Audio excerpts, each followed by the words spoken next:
Welcome. This is a spoken summary of the essay, Delivering Love, Reclaiming Agape as Active Justice Within the Architecture of the Promise Plan.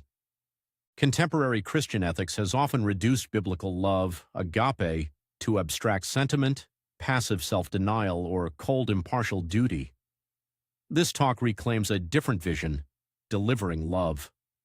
Drawn from David Gushee and Glenn Stasson's Kingdom Ethics, it is set inside Walter Kaiser's Promise Plan Theology, the single progressive story of God's unbroken commitment to dwell with His creation, rescue a fractured world, and establish His righteous reign through a covenant people.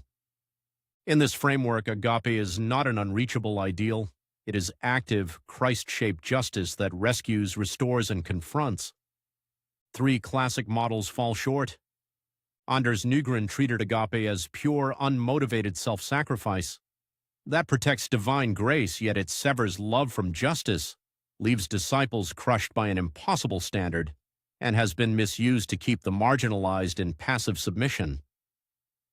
Daniel Day Williams recovered mutual love and the biblical truth that God is passible, deeply affected by His people. Mutuality is the goal of covenant community, yet it struggles with Jesus' command to love enemies when no response is forthcoming. Gene Outka defined love as equal regard, valuing every person the same. This undergirds human dignity and public justice, but it remains too abstract. It cannot account for the special loyalties Scripture requires of parents, spouses, and covenant friends. Delivering love moves beyond all three. It is a four-act drama, clearest in the parable of the compassionate Samaritan, Luke chapter 10, verses 25 through 37. Act 1, Compassionate Perception. The Samaritan sees the wounded man and is moved with compassion, splanchnisomai, a gut-level response. Love begins by looking straight at suffering and moving toward it. Act 2, Deeds of Deliverance. 9 concrete physical actions follow: approaching, pouring oil and wine, binding wounds, setting the man on his own animal, bringing him to an inn, caring for him, paying 2 denarii, instructing the innkeeper, and promising further payment. Love rescues. Act 3, Restoration to just community. Prepaying the lodging protects the man from debt slavery and returns him to freedom and self-sufficiency. Rescue without restoration is incomplete. Act 4, Prophetic Confrontation. By making a despised Samaritan the model of Torah faithfulness, Jesus dismantles purity systems that prioritize ceremony over human life. Delivering love challenges the structures that keep people bound. The same pattern appears in the Sermon on the Mount, Matthew chapter 5, verses 43 through 48. Jesus commands love for enemies so that we may be children of our Father. The word perfect, teleos, does not demand flawless moral perfection. In its Hebraic sense, it means whole, complete, without arbitrary limits. Parallel in Luke. Be merciful even as your Father is merciful. This love is active, non-retaliatory initiative that breaks cycles of violence and opens the possibility of reconciliation. Placed inside the Promise Plan, delivering love is simply the consistent pattern of God's own action. Creation installs humanity as royal priestly stewards. 3 cosmic rebellions fracture the world. God elects Abraham to bless the disinherited nations. The Exodus is the prototype.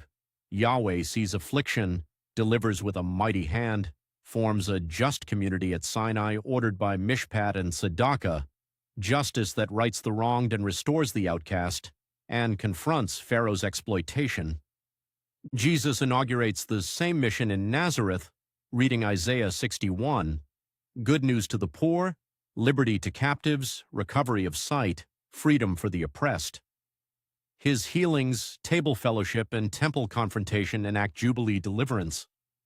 The cross is the climax of that deliverance, God entering human bondage, bearing violence, and restoring fractured image-bearers to covenant communion, while still retaining the forensic and sacrificial language of Scripture within the larger narrative. This reading is non-supersessionist. The concrete promises to ethnic Israel remain. Gentiles are grafted into the olive tree. Israel's distinctive identity is not erased. Delivering love, therefore, cares about physical bodies, land, economic structures, and historical freedom for Israel and for the nations. What does this mean for the church? Congregations must become communities of character that form the habits of delivering love. The Eucharist trains us to share bread with the hungry. Private charity is not enough. Justice is the public face of love. Believers engage structural advocacy while living as royal priestly stewards in the inaugurated yet not yet consummated kingdom, anticipating the day when the Messiah returns, raises the dead, restores ethnic Israel, and unites heaven and earth in an eternal, free, and just community. Love is neither paralyzing self-abnegation nor detached duty. It is the active four-act drama of the promise plan itself. This is the reclaiming of Agape.